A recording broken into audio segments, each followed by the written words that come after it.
something a little bit different, just inspired by the film I saw recently. So I thought that I would do a spoiler-free review slash assessment of The Batman, the new Batman film starring Robert Pattinson and Zoe Gravers. And I'm just realizing how ratty my beard is getting. I'm gonna have to do something about that. It's getting big and out of control, so it's gonna be trimmed soon. It's getting too warm. Anyway, I also figured I would do something beside, ramble about my anxiety and the depression. I'm still waiting on all of my lab results and exam results, so rather than bring you guys down with that, I figured I would talk about, The Batman, which certainly didn't have me yawning. So, we'll just get right into it. I will say that without a doubt, it was a great movie, in my opinion. Now, let me just say for the record, these are all my opinions, but, so, my cousin got, my brother and I, and a couple of his friends, a couple of tickets to an early screening last Wednesday, before the movie premiered this last Friday. And honestly, I'd been wanting to see The Batman since I saw the trailer. Like, it's one of those things where the casting happened, Robert Pattinson was cast as Batman and everybody groaned, myself included at first. Not necessarily because of Twilight, I just know that he's not necessarily known for physically taking on roles and doing really physical things and transforming his body the way that previous actors, especially Christian Bale, had done, and even Ben Affleck, which I wasn't a big fan of his portrayal. But also, I should probably clarify, I'm a massive Batman nerd. Batman is my favorite of the comic book heroes, and it's always been more grounded in reality compared to a lot of other ones, and the Batman films always seem to have a little bit more weight to them, especially since the Nolan franchise. And I know that the DC Batfleck movies tried to go more in the direction of the Marvel popcorn fun movie way, but this film really brings it back to the roots of the character, the dark and the brooding and the angry, bitter hero that we know from the comic books, and especially some of the darker editions. But that was one of the complaints that people had about this film, is that Batman was very not moody, but kind of like Bruce Wayne was moody. So again, I'm gonna try and keep this as spoiler free as possible, but so yeah, I'm a big Batman nerd and fan, and it's actually kind of been a dream of mine for a long time to play Batman in a film. And I posted something on social media a couple years ago about how, actually, when I found out that Ben Affleck was out and they were still searching for the next Batman, I posted two pictures of myself, and one was clean shaven with my hair kind of like it is now, sort of long, and it was just a random picture. And then the other was a shirtless picture of my back, because my back is really corrugated and cut pretty well. And I was like, I would be the perfect Batman because, I've got the body, but I've also got the stupid looks where, I just look like a rich schmuck sometimes if I do my hair a certain way and I don't have a beard.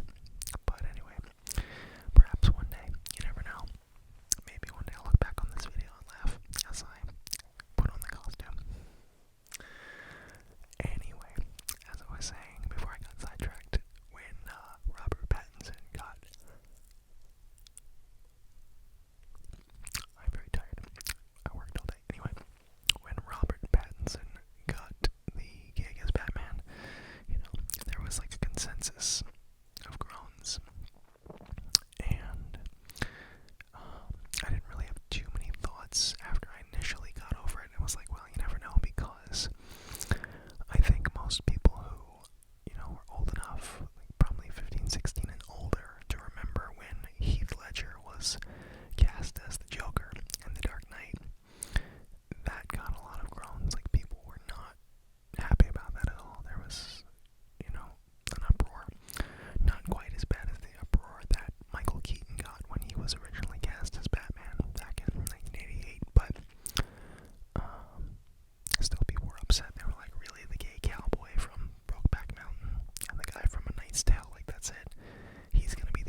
Gravers plays Alfred, and it's sort of a different version we've never gotten before because, Michael Gough from the original 1989 and on Batman's up until Batman and Robin, he was very much like a butler, and he was there to help Batman in, so much as having his meals prepared and stuff like that, and pressing buttons.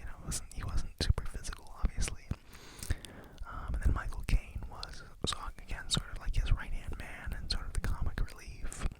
And then in the Batfleck movies, Jeremy Irons was like a slightly younger Alfred, and he still wasn't super, super hands-on. And in this film, Andy Serkis is a younger actor compared to those other actors, and he kind of has this grit to him. Like, he doesn't play just a stuffy butler. Like, you can tell he's, without them showing everything, you can tell he's been very, very involved in basically raising Bruce. And he was very hands-on in helping train Bruce, which is another, little curve they threw in this film. But he does a really good job at balancing, like, this gritty sort of Alfred who's been around and been through some stuff with the, smart, intelligent, and sophisticated butler that the Waynes would have had. Colin Farrell as Oswald Cobblepot, who was like part of the mob, kind of. He did an incredible job. He's not in the movie a lot, like he's not in it a ton, but between the makeup and the voice and the accent, like, it's insane. That's to look at him and be like, oh my god, it's almost like a Robert De Niro impersonator with scars all over their face. Like, it's so crazy. And he's just really slimy, and his character is just he just oozes sleaze. But he did a really good job, and he was sort of like the comic relief in this film. Again, I can't say too much without giving spoilers away, but I will just say he did a fantastic job.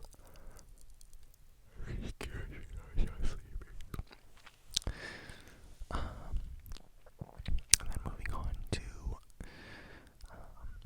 Paul Dano as the Riddler. So this is the first time we've gotten a Riddler in a Batman film since Jim Carrey's portrayal in 1995's Batman Forever. And that was, it's Jim Carrey, so it was very over-the-top, animated comic book character come-to-life performance. And Paul Dano gave us something very, very different. It was sort of like the Zodiac Killer meets, I don't want to give it away if you've never seen it, but in the film Seven with Brad Pitt, Morgan Freeman, it's sort of like the killer from Seven, the Zodiac Killer, and Jigsaw all kind of put together in this one character, and he is brutal.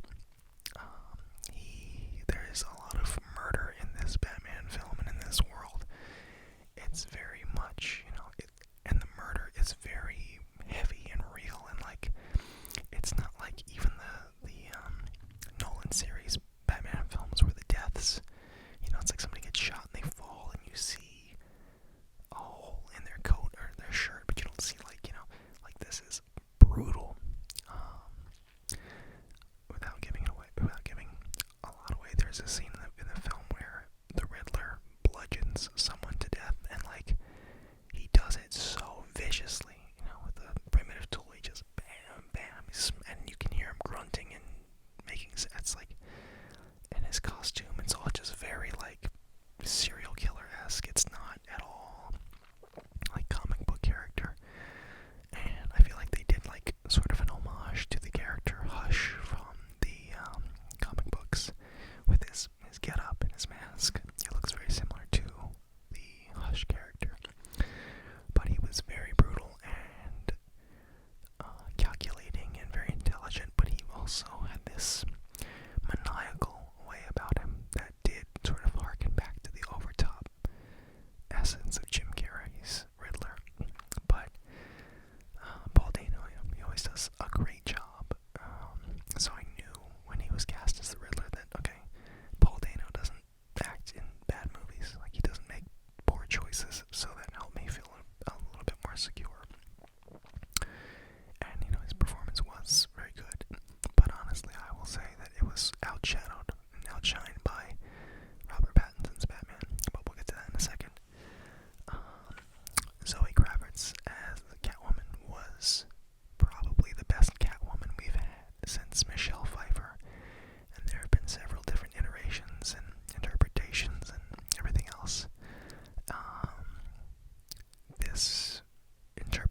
this version of Catwoman, Selena Kyle, was so just grounded and raw, and she brought such a vulnerability to the character. She was very flawed and human, and she has a directive throughout most of the film. She's trying to get something accomplished. Again, I can't give away too much, but we stay in the pocket of that emotion, and then it's just layers upon layers. With the different things we learned about her character, her history, and how she's intertwined with other characters in the film. And it never seems like fake. It never seems put on. It always engages you. And Zoe Gravers did such a great job at bringing those human elements to this character. Making you really root for her in a way. There's no line defined as far as villain or hero with her. It's pretty ambiguous, and clearly she's more out for vengeance. And she's in a very seedy position anyway, and she's seen a lot of the darkness in the world. But I mean, everything from her aesthetic to the nail she has on her suit, as it were. That's the other thing that's really cool about this film, is there aren't a lot of outlandish, crazy things. Even Batman's suit, it really looks very homemade. It's really neat. There's not a lot of tactical mumbo jumbo and stuff like that. It's just gritty and real and raw.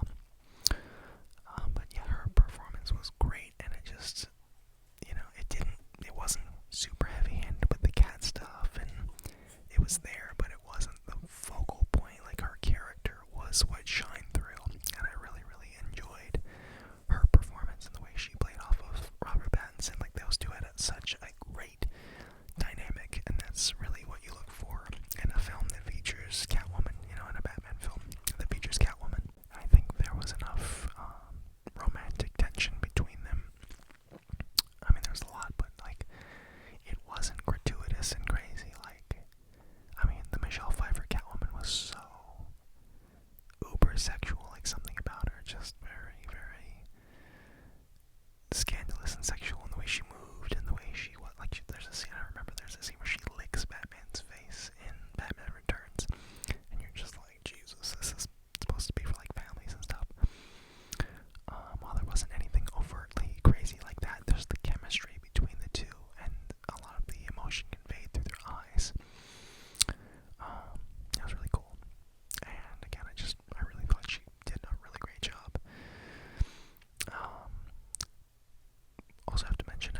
Rises was the perfect combination of like kind of close to dystopia, inner city, whereas Dark Knight I think was more like, oh that looks like Chicago, like it took on the life of and the image and feeling of the city it was filmed in.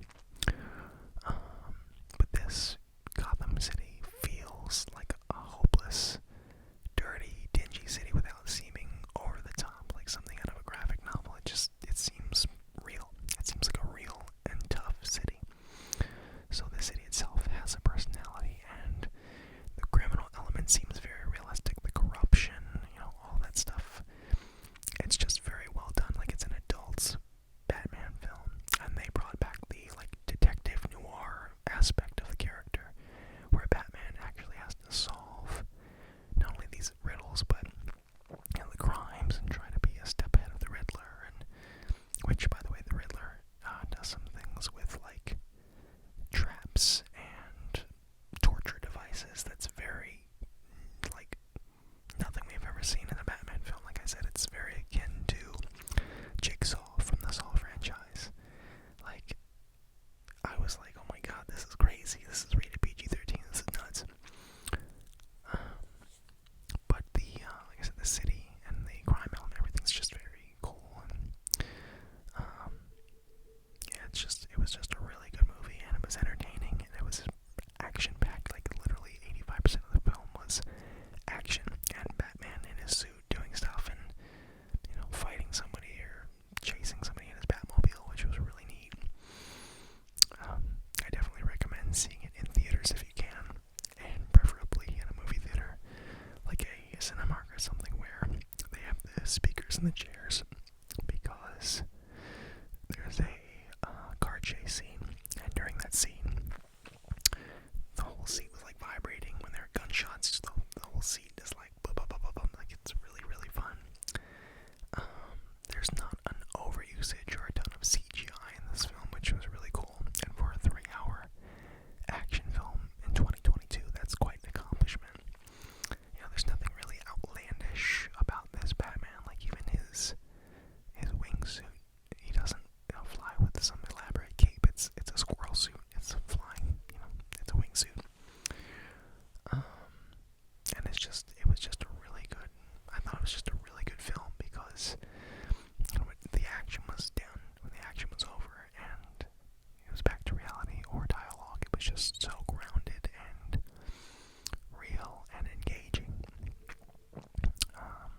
And again, I think Robert Pattinson just really hit it out of the park with this interpretation of Batman, and I'm excited to see what he's gonna do in the future installments if they have him back.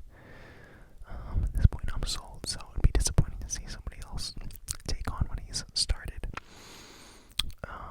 Hopefully we see him back in the next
So